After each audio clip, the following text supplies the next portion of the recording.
Hey, how's it going? It's your girl Lil Ace, and I'm here with a special one for you guys today. And it's gonna be broken up just like the Rabbit Proof Friends.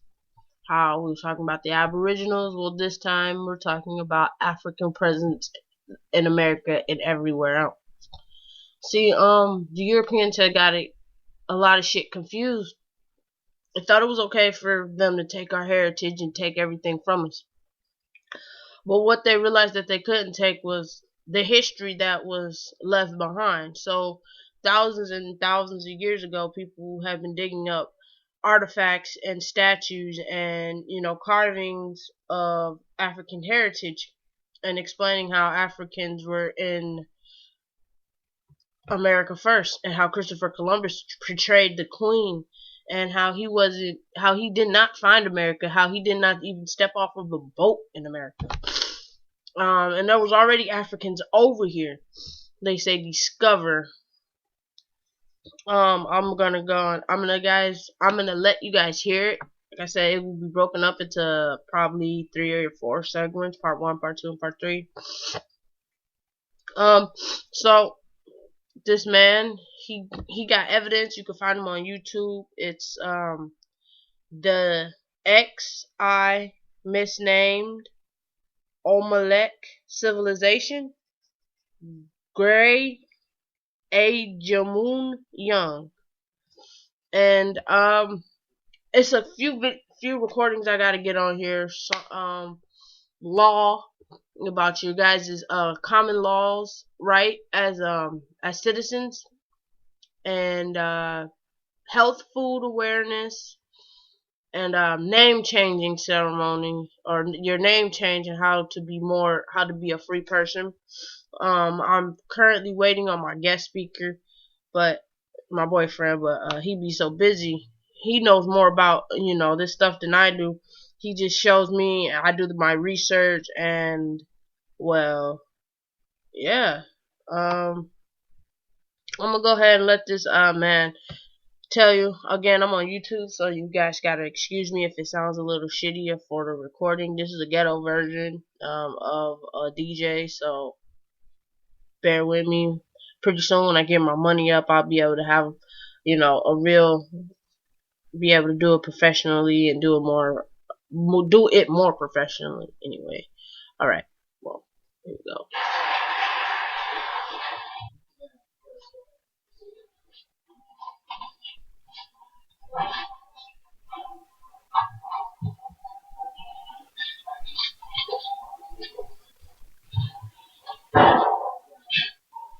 Okay, thank you very much. I'd like to thank John Skeef, as well as West Philadelphia Community Center, for inviting me to speak on my subject matter, the African presence in early America before Columbus. Not only the African presence in early America, but the profound scientific and technological aspect that the Africans left on America's first civilization called Olmec. I'd like to say, first of all, why am I here? Why am I doing this subject compared to other subjects that, of course, there are many subjects we can talk about when we're dealing with the African genius. As you may have seen in October of last year in 1991, PBS aired a 7-hour miniseries on Christopher Columbus and the Age of Discovery. It dealt with the adventures of Marco Polo, Columbus and his maritime voyages, the Chinese and their maritime skills, the Arabs and their trade routes, the adventures of Columbus and Vespucci, etc., etc. However, when it came time to deal with the African factor, they strictly dealt with the Africans as slaves replacing the Native Americans. Now, personally, I felt that that was rather rude. It was offensive. And then again, in Newsweek magazine and fall issue of 1991, the fall winter issue, once again, they had When Worlds Collide, how Columbus boys transformed both East and West. And they showed the Native American civilization before and after European contact. However, once again, the African was shown as nothing more but slaves, front cover, replacing the Native Americans. Now, the sad part is that most scholars want to deal with the African factor strictly during the slave period. This is a big celebration that's taking place this year. It has tremendous backing from the United States, Spain, Italy, etc. You cannot stop this celebration. It's a year-long celebration from now up until October of 1993. So it has tremendous backing. The problem I had was that, yes, the Holocaust of enslavement by Europeans was in effect at that particular time. However, all of Africa was not colonized. The slave period basically started on the outskirts of West Africa. But during that same period in West Africa, right in this area here, Senegal, Gambia, Mali, Timbuktu, you had thriving civilizations going on. You had the University of Sankore in Timbuktu. You had the University of Sankore. Not only did you have the University of Sankore, but Africa was still in a period of intellectual enlightenment.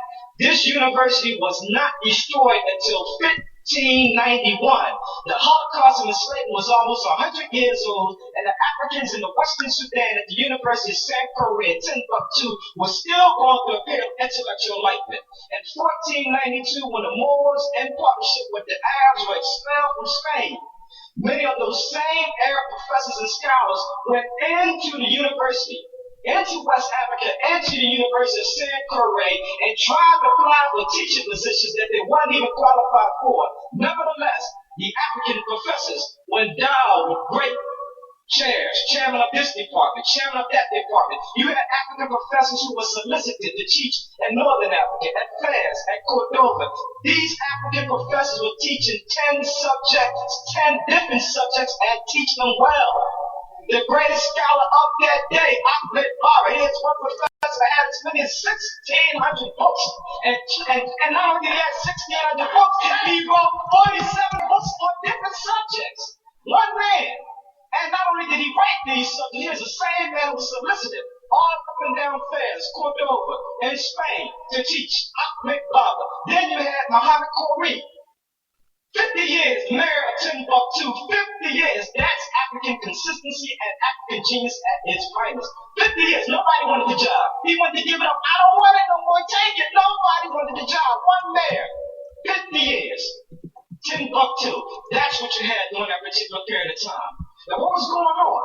Because, see, when you talk about Christopher Columbus, this is mixed up with so many other things that you have to understand why the African factor, the African genius is set aside and left out. What was going on during that time? What was happening? You cannot talk about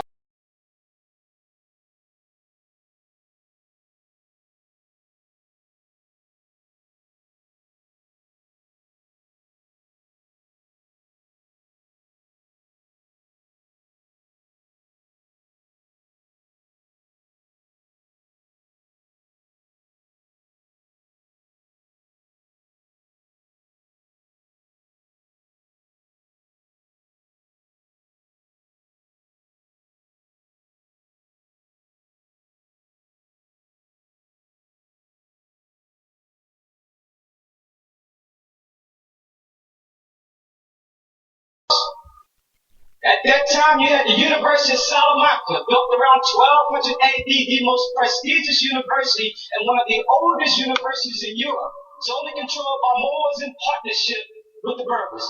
Who are the Moors? What did they look like?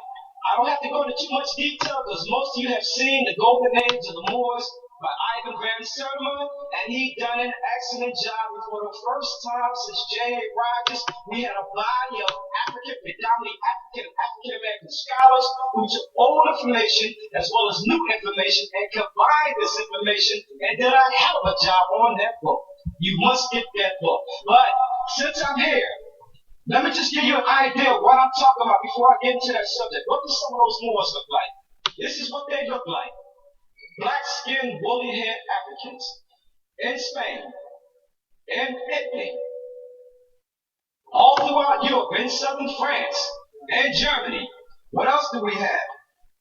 Crowns on their head, heraldry. Many Europeans during that time was tracing their ancestry by way of the Moors. What else do we have? Very, very important here because you don't see it that much. You had the Moors who introduced the game of chess into Europe. Not only did you have them introduce it, it came by way of India by an Indian philosopher who called it Chaturanga. What is that? It symbolized four-legged limbs of two opposing teams: the infantry, the chivalry, the elephants, and the chariots. What else did you have? It was these same Moors. At that time, Europeans called this a form of gambling. They were against it. But it was these same Moors. This was taken from the chess book of Alfonso de Vaz around the 12th century AD. You had black-skinned, woolly-haired Africans, commonly called Moors at that time, playing the game of chess, and you can see through their elaborate garments that these were expensive garments. It was said in Tony Brown's journal that the Moors took on as many as 8 people simultaneously blindfolded and defeated them. 8 people, and that's African genius at its finest. It was these same Moors in partnership with the Arabs and Berbers that introduced 17 universities to Europe. The crankshaft, the windmill, the penjaguer, the first postal system, the common bath, silk, all introduced by way of the Moors. At that time, the Catholic Church felt that once you were baptized, you did not have to take a bath anymore. So as a result, this is how the plague took place.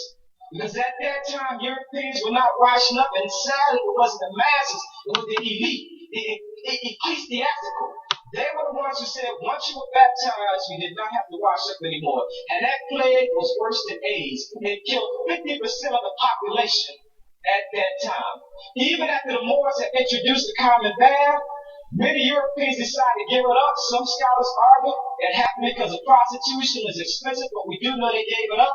In the book called Dirt, D-I-R-T by Terence McLaughlin, English historian, he claims that not only did they give it up, he even has a passage in there where the Moors wrote about the filthy smell and how many Europeans at that time would pawn their jewelry and what have you to the Catholic Church.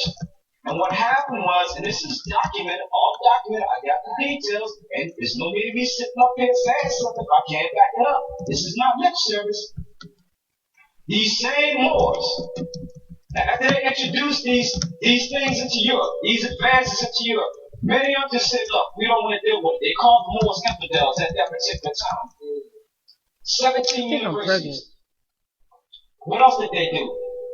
They introduced ammonia, camphor, alcohol, sesame seeds, ginger, pistachios, nuts, raisins, all of these things we take for granted. Even apothecary, that is storehouses for medicine, commencement exercises. You did not have caps and gowns and graduations till you had the Moors.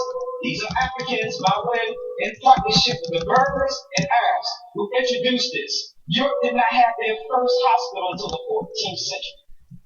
Very, very important. This is why when you deal with that subject, they always talk about the Arabs in partnership with Jews, but never want to deal with the African factor. One man, Zaire, commonly called the Blackbird, is one man who changed the whole eating style of Spain. He introduced what is called new haircut styles, introduced new fashions. At that time, Europeans only had 2 fashions. He introduced 4 different fashions for summer, winter, and fall. He introduced the Spanish meatball, asparagus, etc., etc. But see, what's important about this, and then I want to get my subject, you have to tie this into what happened 10 years ago. 1983 will mark the 10th anniversary of something that we forgot about. I mentioned the Moors, and I mentioned the game of chess.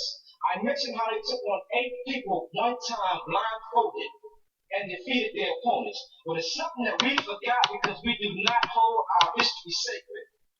The same thing happened right here in Philadelphia 10 years ago. You had a record to this day has not been broken.